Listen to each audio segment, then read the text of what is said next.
Okay, saya Farhan bin Adam, atlet sukan sepak takraw. Saya akan bermain di acara regu dan regu berpasukan. Nama saya Muhammad Azlan bin Alias, acara berpasukan dan regu. Saya Syairul Rosdi, pemain sepak takraw Malaysia bagi acara berpasukan dan regu. Persediaan dia, kami training seperti biasa, Isnin sampai Jumaat, pagi, petang, kadang-kadang ada malam.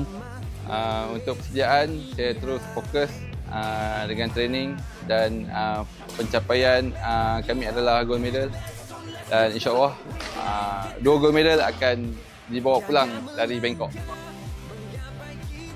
Untuk tahun ni punya permainan, kita orang, bukan kata saya saja, semua kali setahun kita orang training untuk nak ke SEA Games. Korban tu family, anak, itu semua korban lah. Jauh dengan family, jauh dengan kawan-kawan. Kalau makanan saya lebih kepada masakan kampung lah.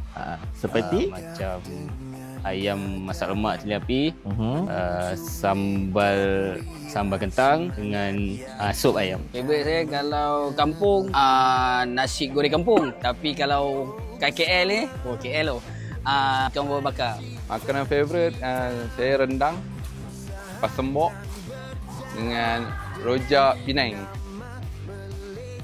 Teringin snooker lah kot.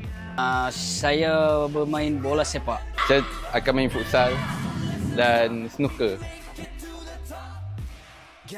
Habis perlawanan memang saya akan call isteri saya lah. Mak saya tu sebelum saya pergi ke mana-mana temasya saya akan call. Tapi setiap kali game memang isteri saya lah. Orang pertama saya akan call mak saya. Family saya dan isteri saya, itu penting lah.